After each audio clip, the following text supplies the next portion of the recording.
the issue of who actually pays the tariff. And I've seen on social media people confidently talking about both sides of this, that the Trump people will say, oh no, it's the foreign sellers. They're the ones who bear the brunt of it.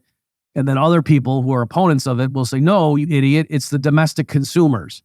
And some people seem to think the relevant issue is who is like the formal application of the tax, like to say which party is officially responsible for collecting the tax revenue and sending it to Washington. And so what I just want to spend the balance of this episode pointing out is, or explaining, is that that's irrelevant, okay? That as a general rule, what economists call the incidence of taxation in terms of like who actually bears the brunt of a new tax has to do with what's called the elasticity of supply and demand. It's not really with which party is formally responsible for collecting the money and paying it to Washington. Okay, so let me just walk through a simple example about like an electronics purchase at Best Buy. Okay, let's say there's some gadget that's $100, right? That's normally, there's no tax starting out. It's $100, and the government comes in and they levy a $10 tax on it. Now, if you say, okay, who bears the burden of that tax? Is it the company that makes the product, or is it the consumer who wants to buy it? And you might think at first that, oh, well, it matters how the tax is levied. If it's the kind of thing where there's the sticker price, and then when the consumer brings the gadget to the cashier, and then they apply that $10 surcharge, does that just increase how much the consumer now has to pay out of pocket for it? And the store takes that $10 off the top and sends it to Washington? Or is it the consumer just pays the sticker price, and then out of that, the employee at Best Buy separates the $10, puts it to the side, and then that goes to Washington? You might think that the mechanics of that matter, but they don't. Okay, so let me just walk you through this example to show why. The answer is going to be because the sticker price adjusts such that whichever party, because of the relative elasticity of the supply or demand, whichever party is going to bear the burden, or they might share the burden proportion, one might share some of it and the rest of it falls on the other party. That's going to be the same in either scenario.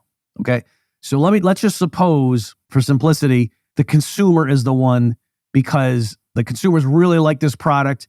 They're very insensitive to price. No matter how expensive this thing gets, they're just going to buy the same amount, basically, within reason. But a $10 increase, no, the consumers are not going to reduce even by 1 unit how many of these things they want to buy.